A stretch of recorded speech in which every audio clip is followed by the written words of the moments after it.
तो hello BPSC aspirant, आपको पता है कि हमारा हिस्ट्री का रिवीजन सेशन चल रहा है, तो हम अभी मॉक लगाने जा रहे हैं। तो एंशियंट हिस्ट्री में हमारे 9 टॉपिक्स कंप्लीट हो चुके हैं और ये हमारा 10 टॉपिक्स है जो कि गुप्त काल है। ये बीपीएससी के लिए बहुत ही ज़्यादा इंपॉर्टेंट। तो चलिए आज हम गुप्त काल कंप्लीट करने जा रहे हैं। तो आप लोगों ने इसका टेस्ट लगा लिया होगा, तो चलिए अब हम इसका आंसर देख लेते हैं, कौन सा सही है कौन सा गलत है, और इसको अच्छे से रिवाइज कर लेते हैं। देखिए, आपका फर्स्ट क्वेश्चन है कि भारत का निम्नलिखित में से कौन सा भाग जो है वह समुद्रगुप्त के साम्राज्य में नहीं था। तो ये आंसर दिया हुआ है आपका कश्मीर। समुद्रगुप्त के साम्राज्य में कौन नहीं था, तो कौन सा साम्राज्य नहीं था? कश्मीर नहीं था। बिहार, मध्य प्रदेश, बंगाल हो जाएगा। नेक्स्ट देखिए, गुप्त काल में भूमि कर संग्रह से संबंधित अधिकारी था। तो जो भूमि कर संग्रह करते थे, भूमि कर लेते थे, वह उन्हें क्या कहा जाता था? उन्हें ध्रुवाधिकरण कहा जाता था। ध्रुवाधिकरण कहा जाता था। ध्रुवाधिकरण हो जाएंगे। चलिए नेक्स्ट क्वेश्चन देखिए, 3rd नंबर। ये मिलान वाला दिया हुआ है आपका। ये जो चंद्रगुप्त शासक है उनकी रानियां कौन सी थी? तो दिया हुआ है चंद्रगुप्त की रानी का नाम कुमार देवी था और समुद्रगुप्त की रानी का नाम जो है वह कुबेर नाग था। चंद्रगुप्त द्वितीय की रानी का नाम जो है अनंत देवी थी और कुमारगुप्त प्रथम की रानी का नाम दत्ता देवी था। क्या था? दत्ता देवी था। तो चलिए नेक्स्ट क्वेश्चन पे अब हम आते हैं। प्रयाग प्रशस्ति किसके सैन्य अभिलेख के अभियान के बारे में जानकारी देता है? तो प्रयाग प्रशस्ति में समुद्रगुप्त के बारे में जानकारी मिलती है। देखिए नेक्स्ट क्वेश्चन है 5 नंबर कि निम्नलिखित में से किस गुप्त शासक ने हूनों पर विजय प्राप्त की थी? तो ये आपका स्कंदगुप्त हो जाएंगे, जिसने हून पे विजय प्राप्त की थी। आपका गुप्त सम्राट जिसने हूनों को पराजित किया था वो स्कंदगुप्त है। कौन से गुप्त सम्राट ने हून को पराजित किया था? तो वो स्कंदगुप्त हो जाएंगे। नेक्स्ट देखिए, किस अभिलेख से ज्ञात होता है कि स्कंदगुप्त ने हूनों को पराजित किया था? तो ये जो भीतरी स्तंभ लेख है, भीतरी स्तंभ लेख से ज्ञात होता है कि हून ने क्या किया था? स्कंदगुप्त को पराजित किया था। नेक्स्ट आता है कि समुद्रगुप्त के प्रयाग प्रशस्ति में कौशल के शासक का नाम क्या था? तो ये जो प्रयाग प्रशस्ति में कौशल है, इनके शासक का नाम महेंद्र था। नेक्स्ट है गुप्त शासक के निम्नलिखित शासकों को क्रम में लगाएं। देखिए, पहले हो जाएंगे चंद्रगुप्त, उसके बाद समुद्रगुप्त, उसके बाद चंद्रगुप्त द्वितीय, देन कुमारगुप्त और स्कंदगुप्त। चंद्रगुप्त, समुद्रगुप्त, चंद्रगुप्त द्वितीय, कुमारगुप्त और स्कंदगुप्त। नेक्स्ट देखिए, मौखरी शासकों की राजधानी कहाँ थी? तो ये जो मौखरी शासक है इसकी राजधानी कन्नौज थी। चलिए नेक्स्ट देखिए, गुप्त वंश नेस्ट अवधि में शासक किया, तो इसने किया 319 से लेकर के 550 तक में। इनकी शासन की अवधि 319 से 350 हो जाएगी। शक विजेता किसे जाना जाता है? तो शक विजेता जो चंद्रगुप्त द्वितीय को जाना जाता है। निम्नलिखित में से किस गुप्त राजा का एक अन्य नाम देवगुप्त था? ये चंद्रगुप्त घय दिया हुआ है, चंद्रगुप्त घय का नाम था देवदूत। परम भागवत उपाधि धारण करने वाला प्रथम गुप्त शासक कौन था? ये चंद्रगुप्त द्वितीय हो जाएंगे इसके आंसर। नेक्स्ट देखिए, पृथ्व्या प्रथम वीर उपाधि थी, ये समुद्रगुप्त को मिला था। पृथ्व्या प्रथम वीर उपाधि समुद्रगुप्त को। 16 नंबर क्वेश्चन देखिए कि निम्नलिखित में से किसे भारत का नेपोलियन कहा जाता है? तो ये समुद्रगुप्त इसके आंसर हो जाएंगे। नेक्स्ट देखिए, समुद्रगुप्त की सैनिक उपलब्धियों का वर्णन उनके किस अभिलेख में उपलब्ध है? तो ये प्रयाग में उपलब्ध है। किसमें? तो प्रयाग में उपलब्ध है। नेक्स्ट क्वेश्चन आइए कि भारत के इतिहास के संदर्भ में कुलियावाप तथा द्रोणावाप शब्द क्या निर्दिष्ट करते हैं? तो ये जो कुलियावाप है, द्रोणावाप है, ये निर्दिष्ट करते हैं भूमाप को। नेक्स्ट है, प्राचीन भारतीय गुप्त राजवंश के समय के संदर्भ में नगर, घंटाशाला, कदुरा तथा चोल किस लिए विख्यात है? तो ये विख्यात है विदेशी व्यापार करने वाले बंदरगाह के लिए। किसके लिए? तो विदेशी व्यापार करने वाले बंदरगाह के लिए। गुप्त स्वर्ण मुद्रा को क्या कहा गया? तो ये जो गुप्त स्वर्ण मुद्रा है इसको दिनार कहा गया।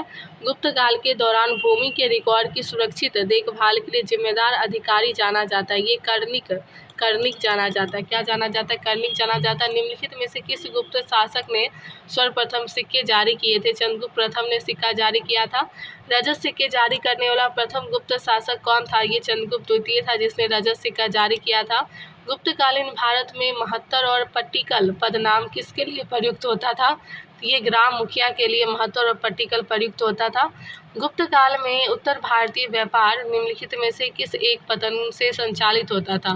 तो ये जो गुप्त काल में उत्तर भारतीय व्यापार संचालित होता था, ये ताम्रलिपि से संचालित होता था।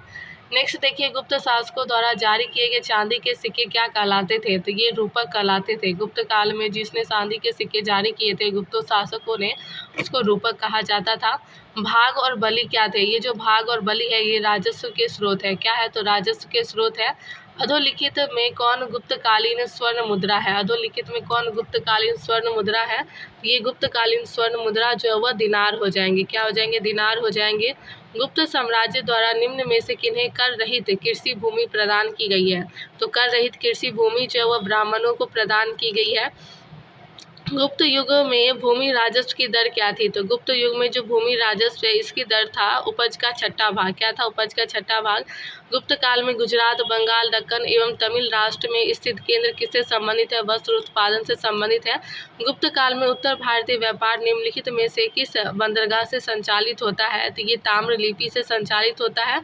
नेक्स्ट देखिए आपका दिया हुआ गुप्त कुमार गुप्त प्रथम के मंदसौर अभिलेख में निम्नलिखित में से किस श्रेणी का उल्लेख है? तो ये जो कुमार गुप्त फर्स्ट के मंदसौर अभिलेख है इसमें रेशम बुनकरों का अभिलेख है।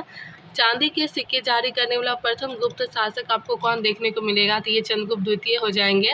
नेक्स्ट देखिए किस प्रकार भूमि को अपृहत कहा जाता है? तो अपृहत जो है वह बिना जोती हुई जंगली भूमि को कहा जाता है। गुप्त काल के दौरान भारत में बलात् श्रम के बारे में बताना है। इसे राज्य के लिए आय का एक स्रोत, जनता द्वारा दिया जाने वाला एक प्रकार का कर माना जाता था। जनता जो है वो एक प्रकार का कर देती थी जिसे राजा का एक आय स्रोत माना जाता था। नेक्स्ट देखिए प्राचीन काल में किस वर्ण को सार्थक वाह की भी कहा जाता है? तो ये जो सार्थक वाह है ये वैश्य को कहा जाता है। किसे कहा जाता है? वैश्य को कहा जाता है। तोरमाना किस जाति दल का था? ये जो तोरमाना है ये शक जाति दल का था। किसका था? तो शक जाति दल का था। इनमें से किसने पहली बार यह व्याख्या की थी कि पृथ्वी के अपनी धुरी पर घूमने के कारण प्रतिदिन सूर्योदय और सूर्यास्त होता है? ये किसने कहा था? आर्यभट्ट ने कहा था। नेक्स्ट देखिए कि निम्नलिखित कथन पर पढ़ना स्टेटन बेस है कि हरिसेन समुद्रगुप्त के दरबार का प्रसिद्ध कवि था। सही बात है, हरिसेन ही था समुद्रगुप्त के प्रथम दरबार का प्रसिद्ध कवि। नेक्स्ट है उसने देवी चंद्रगुप्त गुप्तम महाकाव्य की रचना की थी। यही गलत हो जाएगा। वह प्रयाग प्रशस्ति का भी रचयिता था। सही है, हरिसेन ने प्रयाग प्रशस्ति की रचना की थी। चलिए नेक्स्ट क्वेश्चन देखिए फाग्यान ने किसके व्यक्तित्व का विस्तृत वर्णन किया है? तो ये समुद्रगुप्त, कांचगुप्त, चंद्रगुप्त द्वितीय, उपयुक्त में से कोई नहीं। आंसर इसमें से कोई नहीं हो जाएंगे। प्रसिद्ध चीनी यात्री फाग्यान ने किसके शासनकाल में भारत की यात्रा की थी? चंद्रगुप्त द्वितीय के शासनकाल में फाग्यान ने भारत की यात्रा की थी और ये बीपीएससी का PYQ है। 437 से 38 ईस्वी में मंदसौर अभिलेख में निम्नलिखित में से किस श्रेणी द्वारा एक भव्य सूर्य मंदिर के निर्माण का उल्लेख मिलता है? तो एक जो भव्य सूर्य मंदिर का निर्माण किया गया था वह रेशम बुनकरों की किया गया था, रेशम बुनकरों के द्वारा। नेक्स्ट देखिए निम्नलिखित साहित्य की शास्त्रीय पुस्तकों में से कौन गुप्त काल में लिखी गई है? अमरकोश है, कामसूत्र है, मेघदूत है, मुद्रा राक्षस है। पहले कौन होगा? अमरकोश, कामसूत्र, मेघदूत और मुद्रा राक्षस ये सारे गुप्त काल के हैं। चलिए नेक्स्ट देखिए निम्नलिखित में से कौन सा सही सुमेलित नहीं है, गलत चूज करना है। ये जो है प्रभावती गुप्ता उदयगिरी गुहा, प्रभावती गुप्ता का उदयगिरी गुहा हो जाएगा, यही गलत है अभिलेख। कुमार गुप्त प्रथम का था मंदसौर अभिलेख, पति का था तक्षशिला अभिलेख और समुद्रगुप्त का था एरन अभिलेख। चलिए नेक्स्ट देखिए सारनाथ की भूमि जो है वह स्पर्श मुद्रा वाली बुद्ध प्रतिमा कालांकित है। तो बुद्ध की जो प्रतिमा है वह गुप्त काल से कालांकित है, स्पर्श मुद्रा वाला। नेक्स्ट देखिए प्राचीन भारत में किस वंश का शासन काल स्वर्ण युग कहा जाता है? तो गुप्त का काल जो स्वर्ण युग कहा जाता है। नालंदा विश्वविद्यालय के संस्थापक का युग जो वह गुप्त में माना जाता है, गुप्त काल में। नेक्स्ट देखिए किस शासक वंश ने मंदिरों एवं ब्राह्मणों को सबसे अधिक ग्राम अनुदान दिया था? गुप्त वंश ने सबसे ज़्यादा मंदिर और ब्राह्मण को दान दिया था। चंद्रगुप्त ने 9 रत्नों में से निम्न में से कौन फलित ज्योतिष से संबंधित है? ये छपनक जो है वह फलित ज्योतिष से संबंधित है, छपनक। निम्नलिखित में से कौन बीज गणित के क्षेत्र में अपने योगदान के लिए विशेष रूप से जाना जाता है? भास्कर जाना जाता है। कालिदास द्वारा रचित मालविका अग्निमित्रम नामक का नायक कौन था? तो ये अग्निमित्र था। क्या था? तो अग्निमित्र था। और ये बड़ा सा क्वेश्चन नहीं पूछा जाएगा हमारे एग्जाम में, इसलिए इसको हटाओ। नेक्स्ट देखो निम्नलिखित में से किसने बोध गया में सिंगली भिक्षुओं के लिए विहार बनाने की अनुमति दी थी? तो सिंगली भिक्षुओं के लिए विहार की अनुमति जो है समुद्रगुप्त ने दिया था। समुद्रगुप्त के प्रयाग प्रशस्ति वाले स्तंभ पर निम्नलिखित में से किसका लेख मिलता है? तो ये किसका लेख मिलता है? तो जहांगीर का लेख मिलता है। नेक्स्ट है ओदंतपुर शिक्षा केंद्र निम्न में से किस राज्य में अवस्थित है? तो ये जो ओदंतपुर है ये बिहार में अवस्थित है। चीनी यात्री जिसने 6वीं शताब्दी में भारत दर्शन किया था वह कौन हो जाएंगे? तो ये सुंग युन हो जाएंगे। नेक्स्ट देखते हैं नालंदा विश्वविद्यालय के संस्थापक कुमार प्रथम हो जाएंगे और ये भी पीएससी का PYQ है। नेक्स्ट क्वेश्चन है आपका, सती प्रथा का अभिलेखीय साक्ष्य कहाँ से मिलता है? एरन अभिलेख से मिलता है और ये स्टेटमेंट बेस्ड क्वेश्चन है। गुप्त सम्राट स्वयं के लिए देवी अधिकारियों का दावा करते थे, सही बात है, देवी अधिकार था उनके पास में। नेक्स्ट देखिए कि उनका प्रशासन मुख्यतः केंद्रीकृत था, ये गलत हो जाएंगे। उन्होंने भूमि दान की परंपरा को प्रोत्साहित किया था, ये सही हो जाएंगे। चलिए नेक्स्ट देखिए, बाल विवाह की प्रथा किस काल से प्रारंभ हुई थी? ये गुप्त काल से ही प्रारंभ हुई थी। कौन सा राजवंश हुनों के आक्रमण से अत्यंत विचलित हुआ था? गुप्त जो है अत्यंत विचलित हुआ था। गुप्त साम्राज्य के पतन के विभिन्न कारण थे और निम्नलिखित कथनों में से कौन सा कारण नहीं था? तो ये अरब आक्रमण जो वो कारण नहीं था। हुन आक्रमण था, उत्तरवर्ती गुप्तों का बौद्ध धर्म स्वीकार करना, प्रशासन का सामंती ढांचा, ये हो जाएगा। नेक्स्ट देखिए, नगरों का क्रमिक पतन किस काल की एक महत्वपूर्ण विशेषता थी? ये गुप्त काल की विशेषता थी। और ये दिया हुआ है पुंडरवर्धन भक्ति अवस्थित थी, ये उत्तर भारत में अवस्थित थी। सती प्रथा का प्रथम अभिलेखीय संदर्भ प्राप्त हुआ है, तो ये एरन अभिलेख में प्राप्त हुआ है। सोने का आविष्कार आर्यभट्ट हो जाएंगे। बीज गणित के क्षेत्र में विशेष योगदान भास्कर हो जाएंगे। नेक्स्ट है स्टेटमेंट बेस्ड क्वेश्चन, प्राचीन भारत में सामंती व्यवस्था का अभ्युदय जो है सैनिक अभियानों में देखा जा सकता है और इसका कारण है कि गुप्त काल में सामंती व्यवस्था का पर्याप्त विस्तार हुआ था। आंसर जो है आपका बी हो जाएगा। ए और आर दोनों तो सही है लेकिन एक दूसरे की सही व्याख्या नहीं करता है। प्राचीन भारत में सामंती व्यवस्था का अभ्युदय सैनिक अभियानों से देखा जा सकता है और गुप्त काल में सामंती व्यवस्था का पर्याप्त विस्तार हुआ था। नेक्स्ट देखिए कि ये आपका खत्म हो गया है, यहाँ पे आपका गुप्त काल जो खत्म हो गया। अब हम पढ़ते हैं गुप्तोत्तर काल। गुप्त काल खत्म हो गया, हम गुप्तोत्तर काल पढ़ते हैं कि भारत के इतिहास में निम्नलिखित घटनाओं पर विचार कीजिए।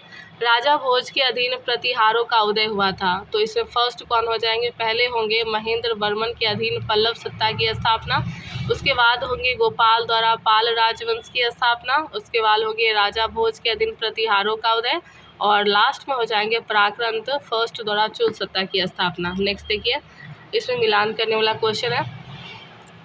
ये जो धनंजय है इसकी राजधानी हो जाएगी